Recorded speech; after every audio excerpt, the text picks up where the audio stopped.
Bismillahirrahmanirrahim. Assalamualaikum warahmatullahi wabarakatuh.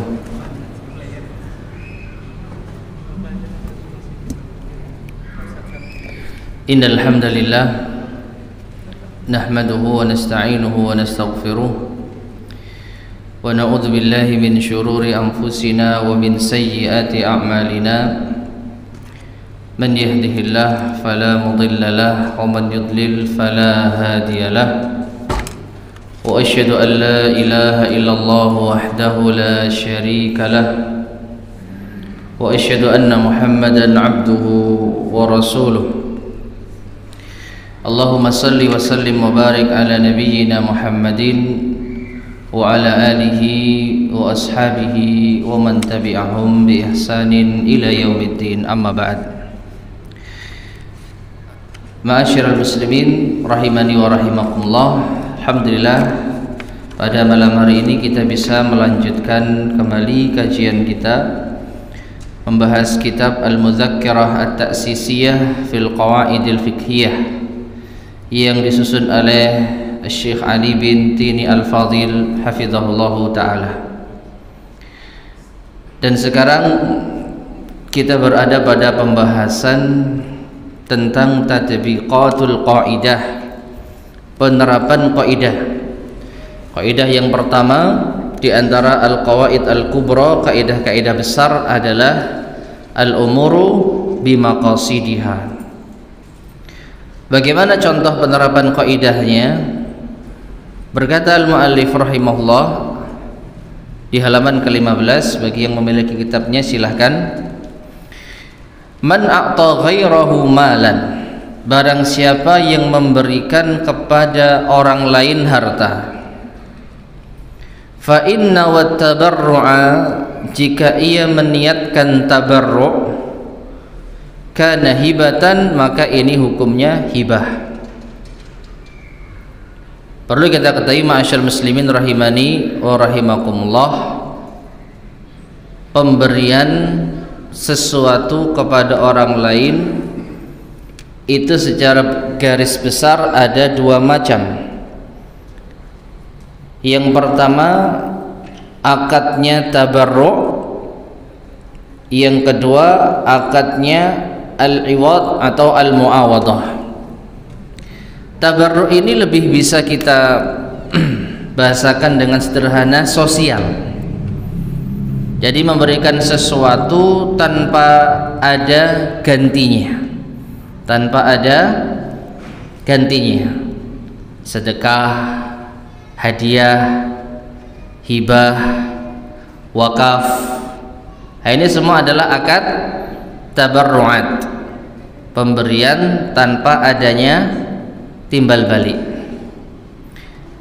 Nah, yang kedua adalah akad al-iwad atau al-muawadah.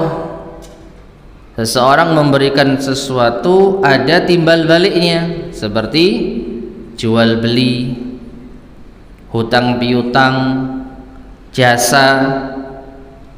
Ketika seseorang memberikan sesuatu harta, maka dia akan mendapatkan timbal balik. Nah, maka contoh permisalan kaidah ini yang pertama, kalau dia memberikan harta itu dengan niat tabarru' sosial, kana hibatan, maka ini hukumnya hibah, pemberian, hadiah. Wa innawahu qardan, tapi jika ia memberikan dengan niat menghutangi, wajib i'adatuhu, maka wajib untuk mengembalikannya. Contohnya ma'asyar muslimin rahimani wa rahimakumullah, dalam keseharian kita, misal kita butuh uang, lalu kita bilang ke kawan kita, antum punya 10.000. Nah itu ya, langsung diberikan, ini 10.000, tanpa ada pembicaraan ini pinjam, ini minta, apalah itu. Saya butuh 10.000, cepetan, punya enggak? Punya, ini 10.000. Taib. Nah, maka uang 10.000 ini hukumnya bagaimana? Apakah wajib dikembalikan atau tidak? Wajib dikembalikan atau tidak? Tanpa ada pembicaraan apapun ini. Kita gunakan kaidah ini, al-umuru bimaqasidiha.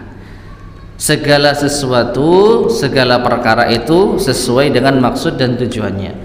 Yang kita anggap adalah si pemberi, bukan si si yang butuh uang. Kalau yang butuh uang ya dia bilang nggak bilang, tapi kalau pemberi itu meniatkan hutang, maka harus balik, harus dibayar. Antum ada uang 10.000, saya mau saya pakai, nah, itu ya. Sini uang 10.000 gitu. Tidak ada penjelasan ini pinjam, ini minta atau apalah. Nah, oleh si pemilik uang diberikan 10.000, niatnya menghutangi. Nah, di lain hari atau di lain waktu, mana uang 10.000 yang kamu ambil dulu? Lo kan nggak bilang hutang. Nah, tidak ada akad, misalnya gitu ya. Maka wallahu a'lam bishawab, ini dikembalikan kepada kaidah ini. Apa niatan orang yang memberikan uang tadi? Kalau niatnya menghutangi, maka wajib bagi yang mengambil uang tadi untuk mengembalikan. Tapi kalau niatnya memberi, tabarruk tadi, sosial, maka ini hibah. Nah, seperti itu ma'asyar muslimin rahimani wa rahimakumullah. Apabila tidak ada penjelasan di awal, tapi kalau dari awal orang yang butuh duit tadi bilang saya butuh 10.000, minta uangnya gitu misalnya, ya, maka ketika orang yang punya uang tadi memberikan, maka tentu sudah ada perjanjian di awal minta, bukan pinjam. Sehingga dalam hal ini yang kita dahulukan adalah orang yang meminjam tadi, yang kita anggap, karena dia tidak bilang meminjam. Wallahu a'lam bishawab. Nah, kemudian wa in kana amanatan, apabila harta itu diberikan sebagai suatu amanah, wajib hifdzuha, maka wajib untuk menjaganya. Wa illa kana dhaminan, dan jika tidak maka ia wajib mengganti. Idza hasala minhu ta'addin aw tafritun, apabila terjadi hal yang melampaui batas atau menyepelekan amanah tersebut, alias sembrono. Jadi kalau ada orang memberikan barang, niatnya apa? Untuk dijaga. Ya, ini handphone saya diberikan, kan sering kita gitu. Ya, nggak ada akad apapun, tapi urufnya tolong jagakan, kan gitu. Misalnya kita mau naik bangunan yang tinggi, handphone saya ini bawakan. Nah, maka ini amanah yang tidak boleh dimiliki tentu saja. Ya nggak boleh, lo kan sudah dikasih, ya tidak. Ini niatnya amanah. Maka orang yang memegang benda tadi wajib untuk menjaganya. Dan apabila terjadi hal yang melampaui batas atau kesembronoan, maka wajib bagi yang dititipi tadi untuk apa? Dhaminan, untuk menggantinya. Misalnya orang yang memberikan HP tadi itu niatnya untuk dijagakan karena dia mau naik. Sama yang dititipi ternyata dibuat mainan lama melebihi batasan hingga akhirnya HP-nya rusak misalnya, maka wajib baginya untuk mengganti. Atau ketika dia dititipi, dia naruhnya sembrono, tidak dijaga, ditaruh di bawah lantai misalnya, keinjak orang, maka dia wajib mengganti. Nah ini fakhtalafal hukmu, maka hukumnya berbeda, biikhtilafil qasdi, dengan perbedaan maksud, ma'anna suratal i'ta'i wahidah, padahal gambaran pemberiannya itu satu, sama-sama menyerahkan barang, ya, menyerahkan uang, menyerahkan HP tadi, satu bentuk penyerahan, tetapi hukumnya berbeda-beda, tergantung maksud dan tujuannya. Al-umuru bimaqasidiha. Taib. Tsaniyan, contoh yang kedua, manil taqata luqatatan, barang siapa yang menemukan barang hilang atau barang orang lain yang jatuh di jalan yang dikenal dengan istilah luqatah. Maka idza kana yaqsidu akhdaha li nafsihi, apabila ia bermaksud mengambil barang jatuh tersebut untuk ia miliki sendiri, kana ghasiban, maka dia hukumnya adalah ghasab. Ghasab itu apa? Merampas atau mengambil hak milik orang lain. Alaihi dhamanan, yang mana dia wajib menggantinya idza talifat fi yadihi, apabila barang itu rusak di tangannya.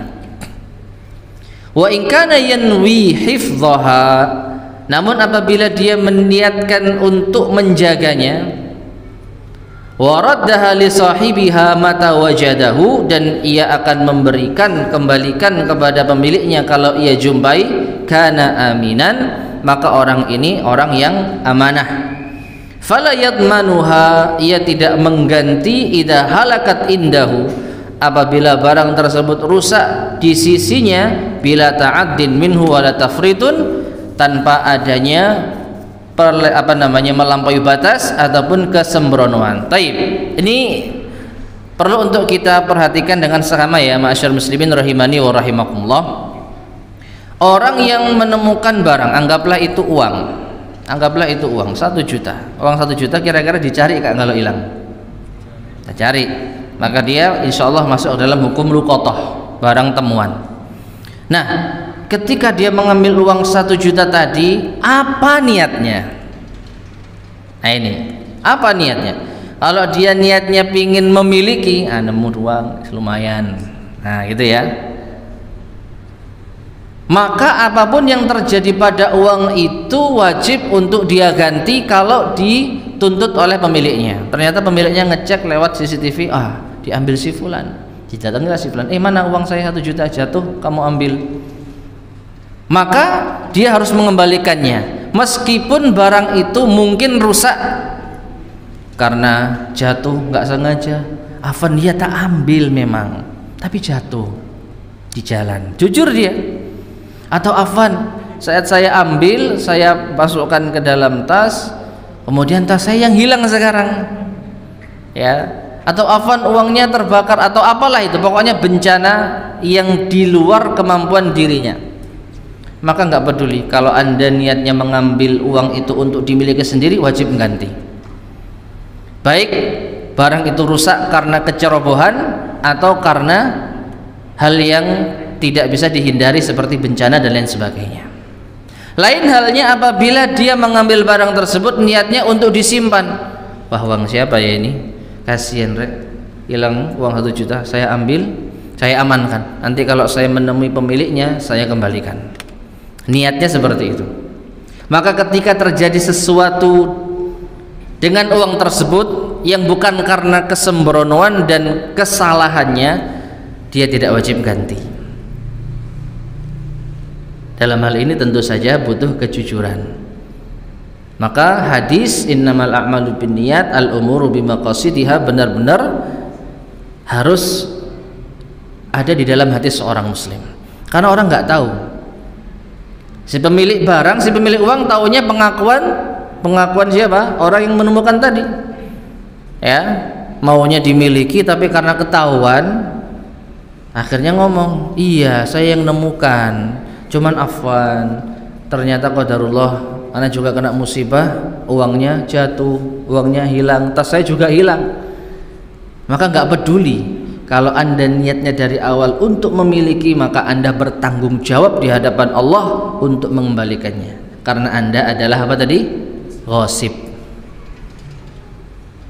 Jelas ya? Adapun orang yang kedua, memang dia tidak ada niatan memiliki, ya, dia berniat untuk mengembalikan, tapi qadarullah terjadi hal yang tidak diinginkan, uangnya hilang juga. Maka tatkala dia diminta, dia mengatakan uzurnya, maaf, memang uangnya tadi saya ambil dan saya akan kembalikan ketika diketahui pemiliknya, tapi ternyata saya mengalami musibah, tas yang saya pakai untuk menyimpan uang itu hilang juga tanpa ada kesengajaan. ya, maka orang semacam ini tidak wajib mengganti. Baik, jelas ya? Nah, ini perbedaan niat berkonsekuensi perbedaan hukum. 6. Kemudian ma'asyar muslimin rahimani wa rahimakumullah, di sini al-mu'allif tidak memberikan contoh yang lainnya ya. Kita cukupkan saja dengan apa yang disebutkan. Selanjutnya beliau membahas di sini qaidatun far'iyah, cabang dari kaidah atau kaidah yang menjadi cabang dari kaidah besar ini. Beliau mengatakan at-turuku la tahtaju ila niyatin. Meninggalkan sesuatu itu tidak butuh niat. Apa artinya? Apa yang tadi kita sebutkan ini semua terkait dengan amalan, mengamalkan. Ya, mengamalkan ini niatnya apa? Nah, ini butuh niat. Adapun kebalikan dari mengamalkan, yaitu meninggalkan atau tidak mengamalkan, itu tidak butuh niat. Beliau menjelaskan di sini anna tarkal muharramat, bahwasanya meninggalkan perkara-perkara yang haram, kazina, seperti zina, wa syurbil khamri, minum khamr, wa ghairihima, dan selain keduanya, la yahtaju ila niyatin, maka ini tidak butuh niat. Bal yahsulul maqsudu bimujarradit tarki, bahkan tercapailah tujuannya dengan sekedar meninggalkan. Fa in tarakal muharramati ihtisaban, namun apabila dia meninggalkan perkara yang haram demi mengharap pahala ma'a qudratihi 'alaiha, padahal dia mampu untuk melakukan keharaman tersebut, usiba 'ala niyatihi, maka dia diberi pahala atas niatnya. Taib ma'asyar muslimin rahimani wa rahimakumullah, orang yang tidak minum khamr dan tidak berzina tanpa diiringi dengan niat, ya memang karena dia nggak ada niatan minum khamr, nggak ada niatan berzina, sehingga dia tidak melakukan hal itu, maka tidak butuh niat. Tidak butuh dalam harinya saya meninggalkan zina, saya meninggalkan khamr, ya tidak butuh niat. Maka dia tidak mendapatkan dosa karena dia tidak berniat untuk tidak berzina. Kita agak sulit dipahami ya.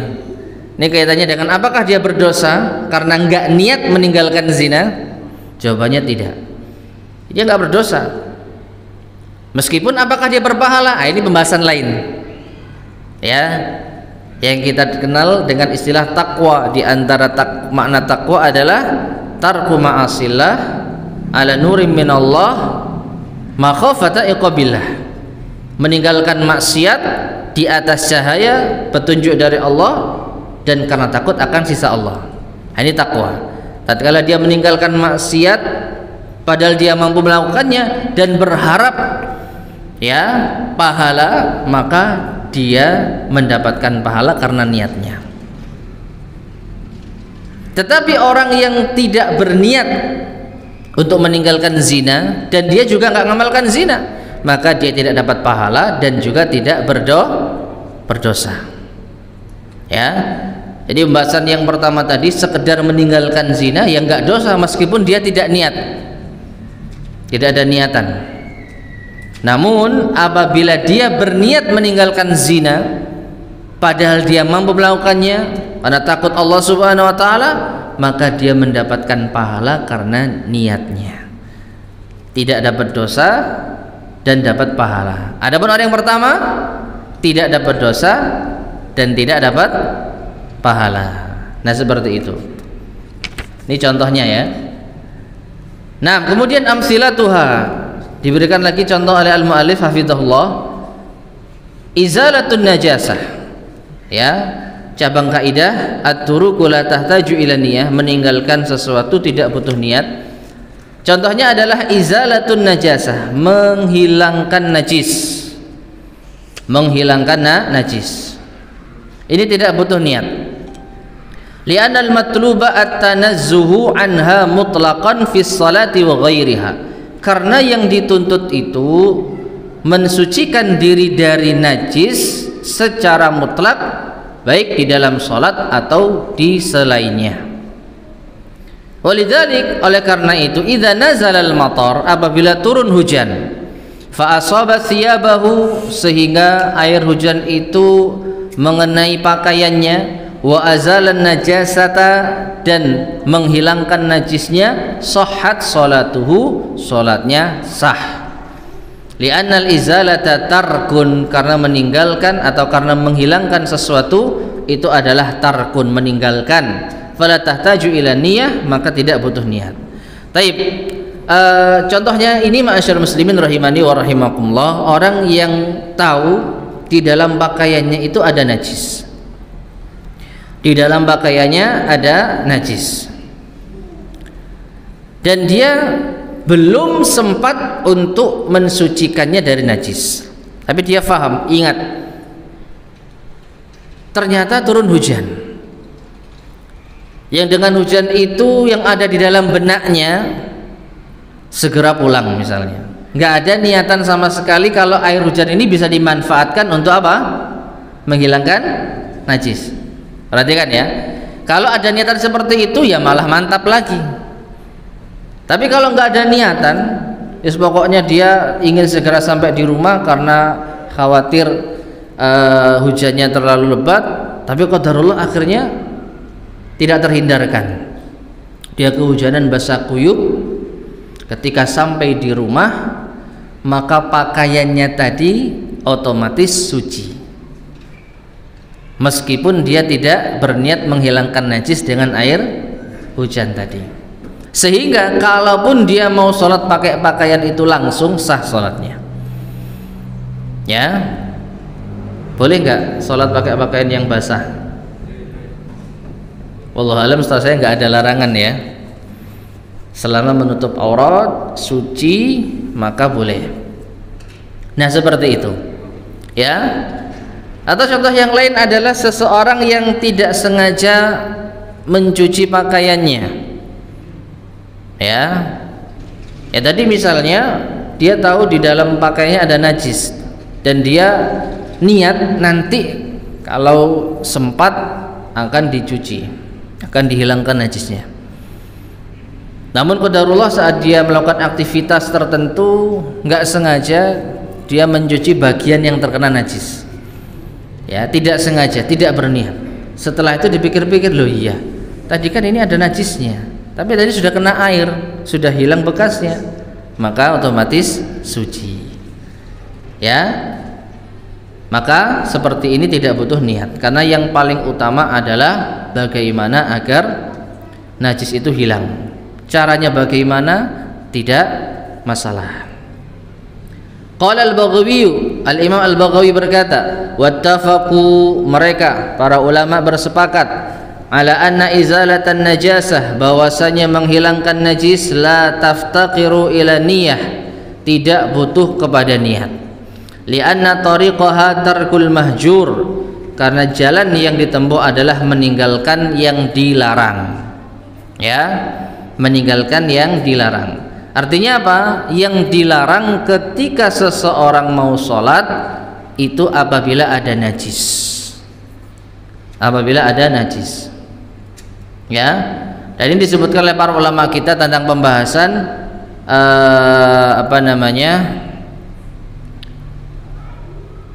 tarkul amr wa fi'lul mahdzur, ya. Meninggalkan sesuatu yang diperintahkan atau melakukan sesuatu yang dilarang.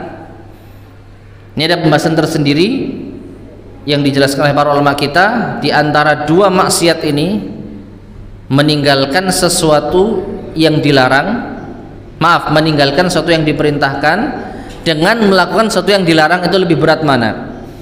Ya, Imam Ibnul Qayyim rahimahullah memberikan kesimpulan bahwasanya meninggalkan perintah, tidak mengerjakan perintah itu lebih berat secara umum dibandingkan mengerjakan larangan. Nah, kemudian contohnya apa? Yaitu tadi mengerjakan larangan, misalnya melakukan hal yang menyebabkan pakaian najis. Karena larangan untuk apa? Sholat dalam kondisi najis.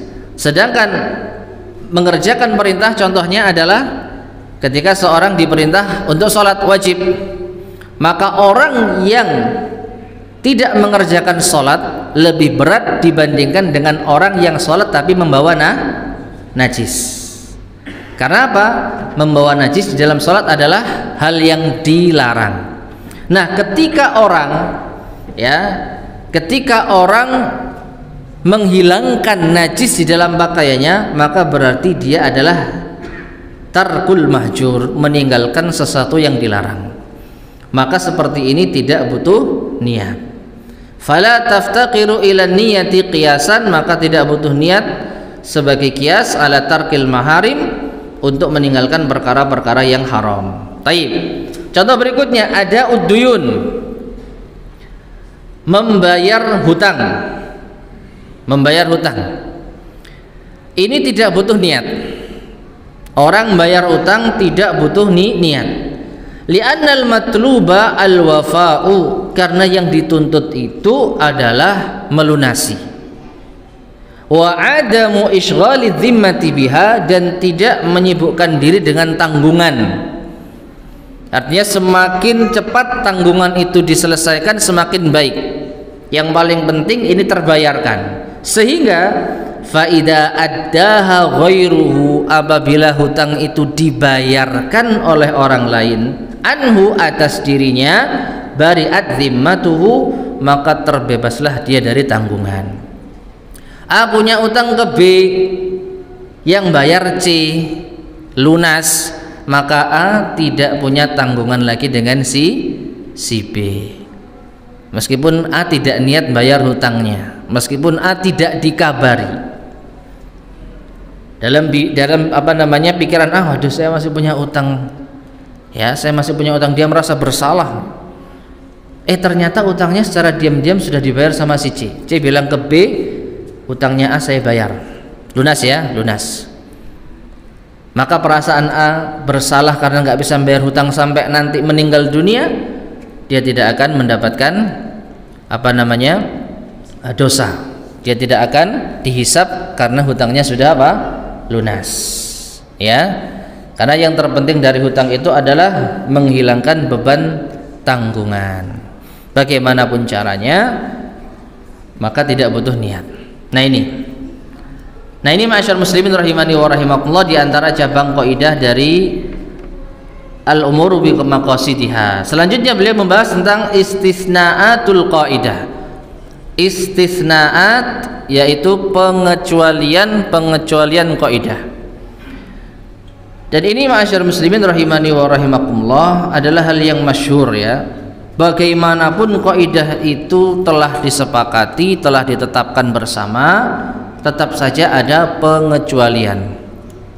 Ya, setiap kaidah itu pasti ada pengecualian. Namun yang namanya pengecualian itu biasanya sedikit, tidak banyak, hanya beberapa kondisi. Tetap kaidah ini dipakai secara umum, tapi dalam kondisi tertentu ini dikecualikan. Contohnya apa? Idza ahrama ihraman mubhaman, apabila ada seseorang yang ihram dengan ihram yang mubham, tidak jelas. Faqal, sehingga dia mengatakan ahramtu bima ahrama bihi Zaidun, saya berihram seperti ihramnya Zaid. Wa huwa la ya'lamu ihramahu, sedangkan dia tidak tahu ihramnya Zaid itu seperti apa. Sahha, maka ini sah. Dan wallahu a'lam bishawab, ma'asyar muslimin rahimani wa rahimakumullah, saya sendiri kurang terlalu faham ya, maksudnya berihram seperti ihram orang lain itu seperti apa. Namun setidaknya orang ini berniat ihram seperti ihramnya si fulan, padahal dia tidak tahu ihramnya si fulan itu seperti apa. Maka selama ihramnya si fulan itu sah, ihramnya dirinya pun juga sah. Nah, itu secara umum seperti itu pemahamannya.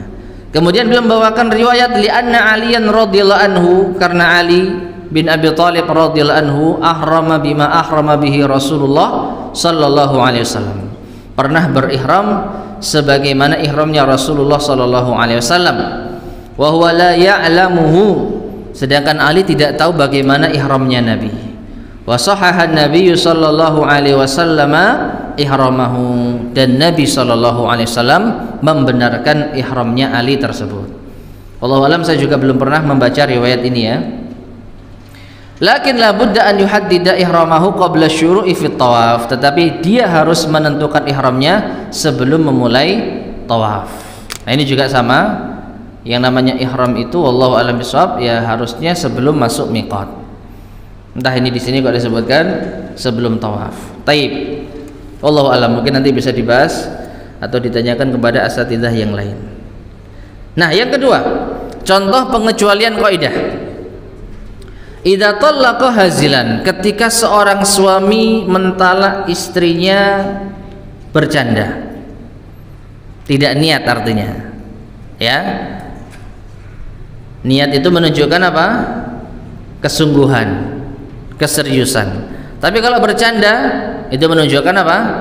Tidak niat, tidak niat mentalak, ya. Tidak niat mentalak, dia hanya main-main saja. Maka yasihu talaquhu indal jumhur, talaknya sah menurut jumhur ulama, ya, bahkan menurut sabda Rasulullah SAW. Karena Nabi SAW bersabda, salasun jidduhunna jiddun, ada 3 perkara yang seriusnya itu jatuh. Ada lanjutannya ini, wa hazluhunna jiddun, tapi tidak dicantumkan di dalam apa namanya kitab. Salasun jidduhunna jiddun wa hazluhunna jiddun, ada 3 perkara yang seriusnya dihukumi serius dan bercandanya dihukumi serius. Artinya baik serius ataupun bercanda sama-sama jatuh. An-nikahu wat talaq war raj'ah, ada 3, nikah, talak dan rujuk. Nikah, cerai dan rujuk, ya. Maka dari itu ketika ada seorang suami mencerai istrinya meskipun itu bercanda, maka itu jatuh. Sehingga kaidah ini tidak digunakan pada kondisi tersebut. Ya, lu kan kaidahnya al-umuru bimaqasidiha, segala sesuatu sesuai dengan maksudnya. Saya tidak bermaksud mencerai, saya hanya bercanda. Ya, maka kita katakan apa yang kamu lakukan itu pengecualian.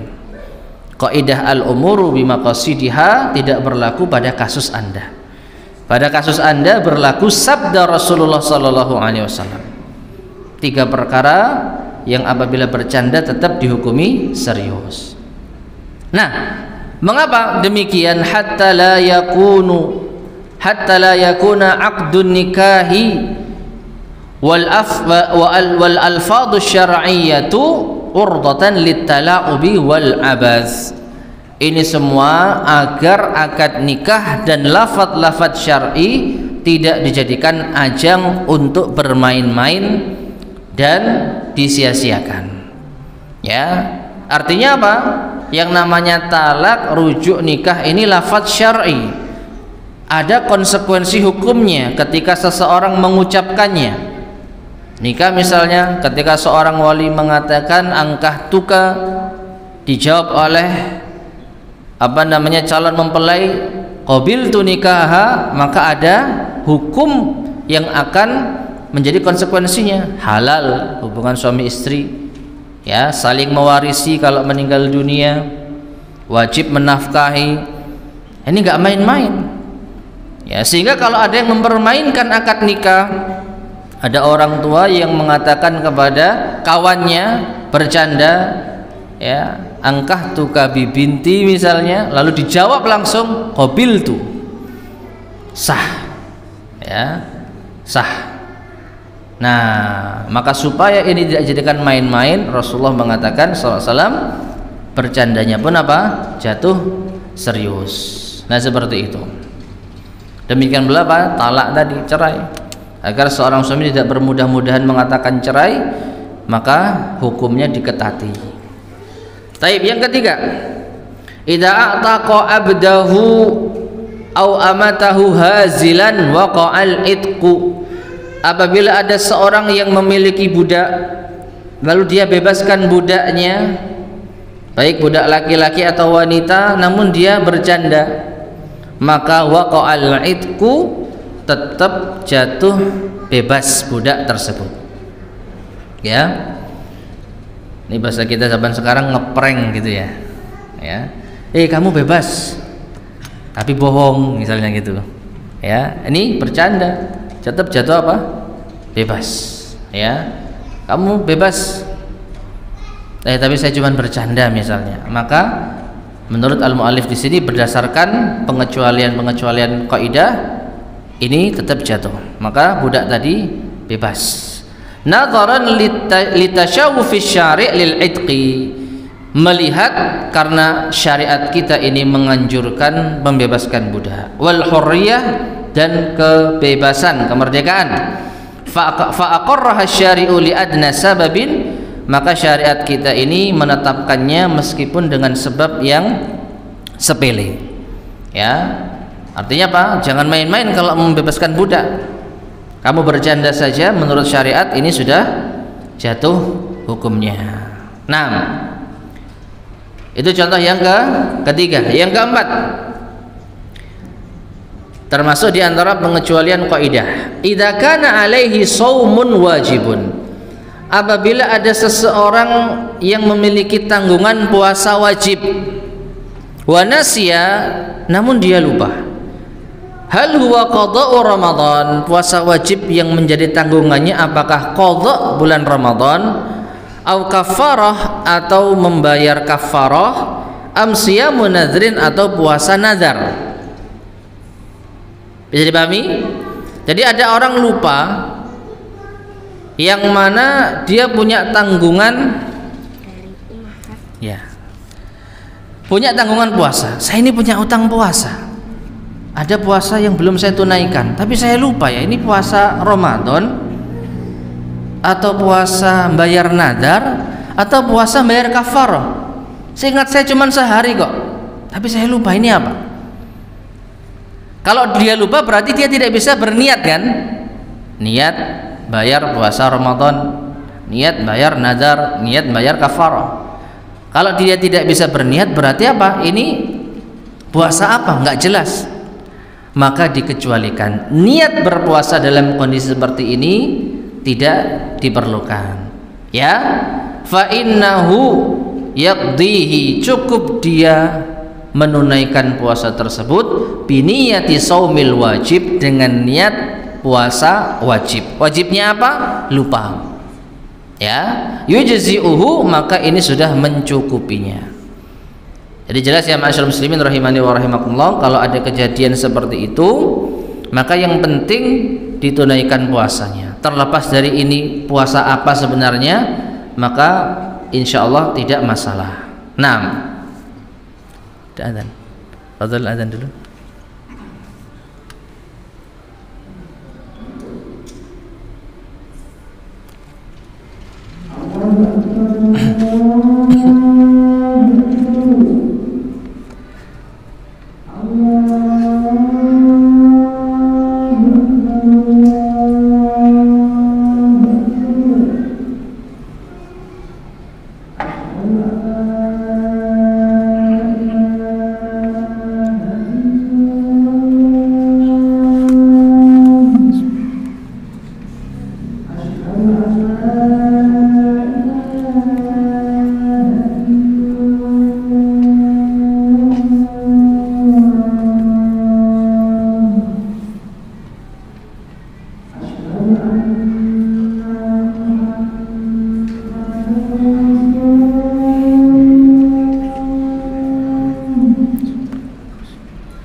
Bismillahirrahmanirrahim. Kita lanjutkan.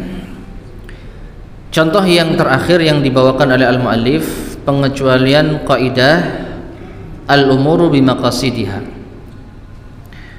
yaitu yang kelima, idza tahurat. Idza tahurat. Di situ nampaknya salah cetak ya. Tertulis idza zaharat. Yang sahih insyaallah tahurat, yaitu suci. Idza tahurat az-zimmiyatu, apabila seorang wanita kafir zimmi suci, min haidha, dari haidnya, halat li zaujihal muslimi, maka halal bagi suaminya yang muslim, ba'da ightisaliha, setelah wanita tadi itu mandi, min ghairi i'tibarin li niyatil ghusli, tanpa melihat niat mandinya. Lianna ghairal muslimi, karena selain muslim, la tata'atta minhu niyah, maka tidak ada niat atau tidak dianggap niatnya. Taib ma'asyar muslimin rahimani wa rahimakumullah. Contoh dalam kasus ini adalah seorang laki-laki muslim memiliki istri ahli kitab. Karena yang boleh untuk dinikahi adalah wanita ahli kitab. Ya. Nah, ketika wanita ahli kitab ini bersih dari haidnya, lalu dia mandi, maka halal bagi suaminya yang muslim untuk menggaulinya. Padahal yang namanya mandi junub termasuk di antara syariat Islam yang butuh niat.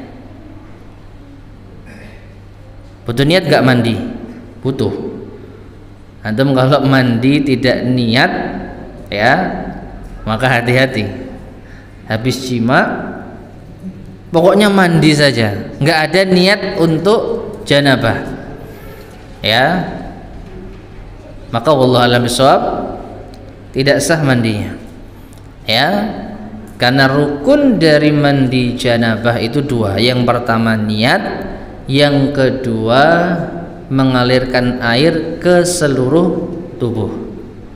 Kalau dua ini sudah terpenuhi, maka sah mandinya. Maka sah mandinya. Dan ini beda dengan yang tadi. Nggak sengaja kena air, bajunya apa? Hilang najis. Kalau seperti ini dia sudah suci. Tapi kalau ada orang junub, dia belum mandi besar, keluar rumah hujan, tapi nggak niat mandi, maka setelah dia mentas dari hujan-hujan, dia masih punya tanggungan apa? Mandi. Kenapa? Karena hujan-hujannya tadi tidak niat mandi. Jelas? Nah, sehingga mandi junub butuh apa? Niat. Nah, seorang yang bukan muslim, maka niatnya nggak dianggap. Ya, wanita non muslim tadi yang menjadi istri dari suami muslim, yang penting dia mandi. Ya, habis bersih dari haid dia mandi. Tapi dia nggak punya niat, karena niat pun dia tidak ada manfaatnya, karena dia bukan muslim. Ya. Nah, dalam hal ini maka niatnya tidak dianggap. Ya, karena kondisi ini kondisi yang dikecualikan.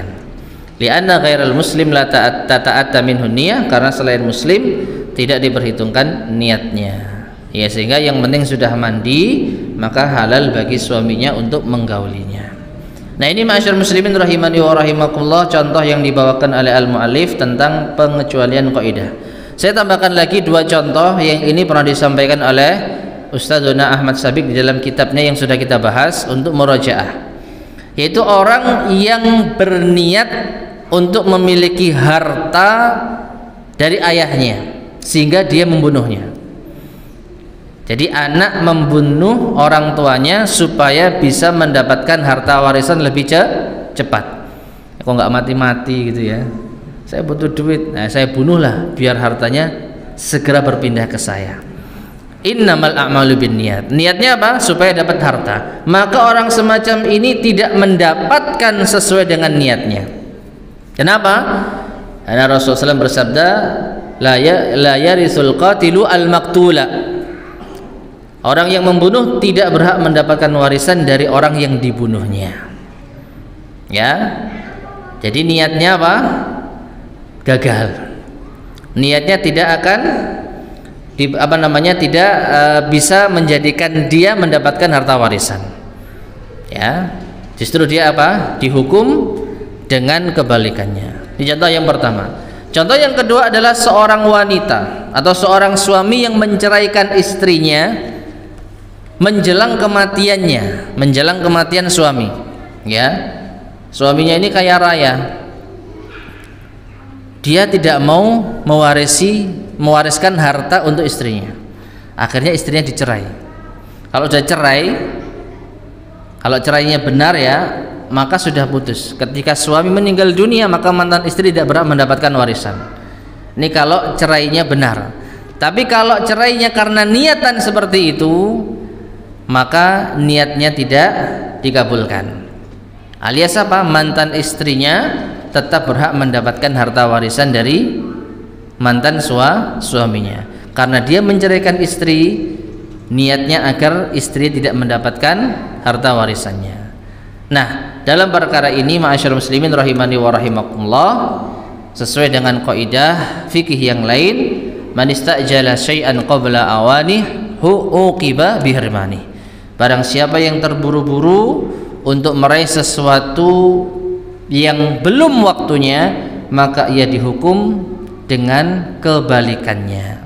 Seorang anak yang terburu-buru ingin mendapatkan warisan orang tuanya dengan cara membunuh, maka dia dihukum tidak berhak mendapat harta warisan dari orang tuanya.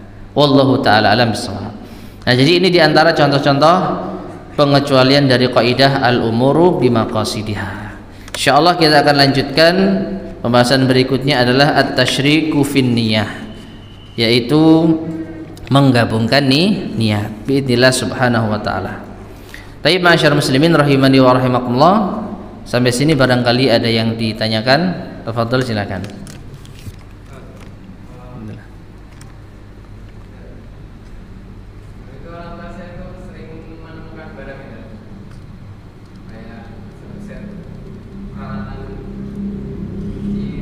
Berharga enggak?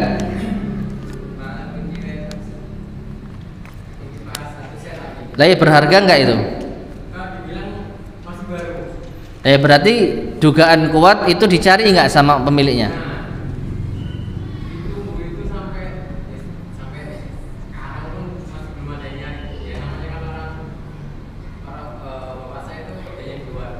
Ya. Ya.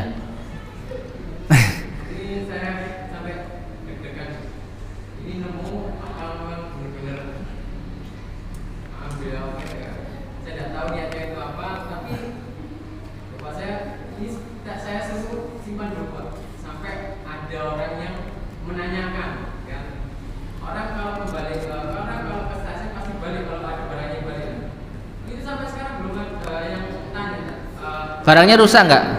Barangnya rusak enggak? Nah, pembahasan kita tadi kalau barang itu rusak, maka dilihat niatnya ngambil untuk apa. Tapi kalau barang itu enggak rusak,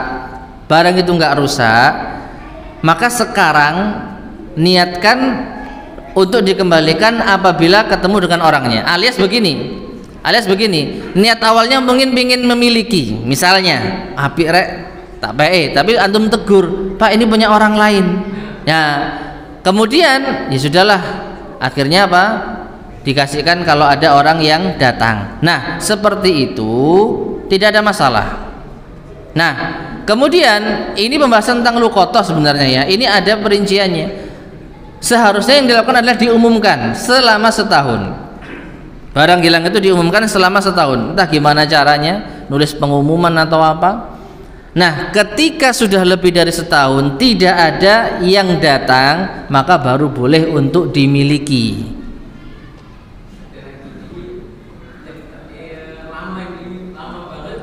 Cerita lain.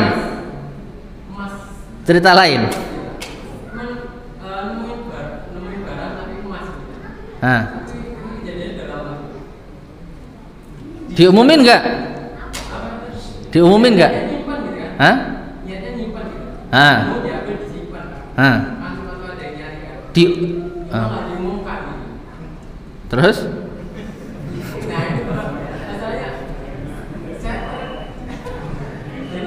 Sekarang ngumumkan itu gampang, tinggal nulis di sosmed. Ya sekarang wes sekarang. Lah ini, Allahu alam kalau gitu. Nah, ini. Kalau ada yang kehilangan barang kayaknya perlu tanya Samsul ya. Barangkali nyantol di sana. Jadi sekarang kita bicara sekarang. Kalau itu kejadian lagi, umumkan selama setahun. Jika tidak ada yang datang dan menyanyikan, boleh dimiliki. Dengan catatan, kalau sudah dimiliki ternyata ada orang yang memiliki haknya, orang yang mengaku punya hak dan bisa membuktikan, tetap wajib kembalikan. Ya. Baik. Mengenai talak tadi Ustaz. Ya, itu diucapkan sah atau namanya talak itu melafatkan. Kalau batin tidak. Dan talak sendiri ada dua, ditinjau dari jelas tidaknya. Ada talak sorry, saya ceraikan kamu, yaitu segala lafaz yang dipahami itu talak. Saya ceraikan, saya talak, saya pegat, ya. Hah? Kalau pulangkan ini masih kinayah.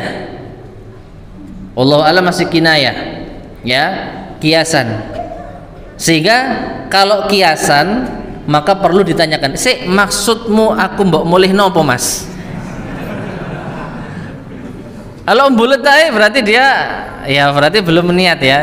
Jadi ya maksudnya kita pisah, cerai, iya, nah jatuh. Ya, tapi kalau dia tidak berniat untuk cerai maka tidak jatuh. Allahu a'lam. Ini ada pertanyaan dari Ummahat ini.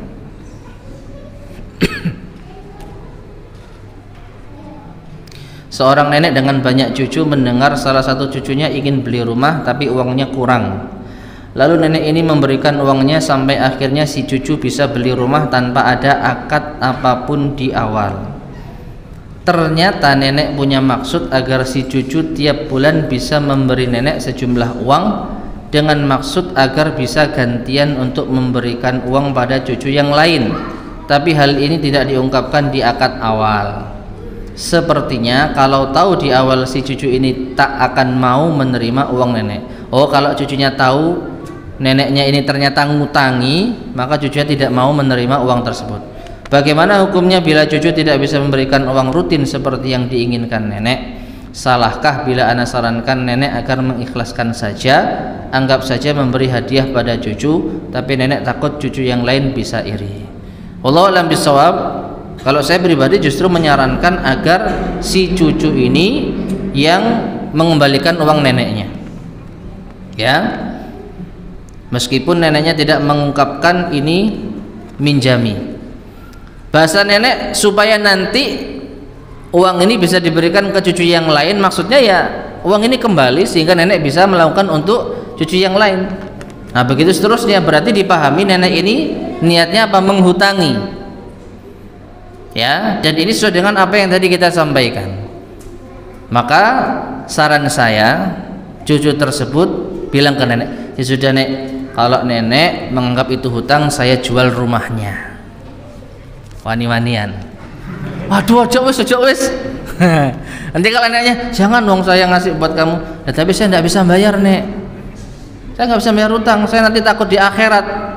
Yang penting saya jual rumahnya, saya kembalikan uangnya ke nenek, terserah nenek mau buat apa. Nah nanti tinggal tunggu apa jawaban nenek. Kalau nenek ya jual.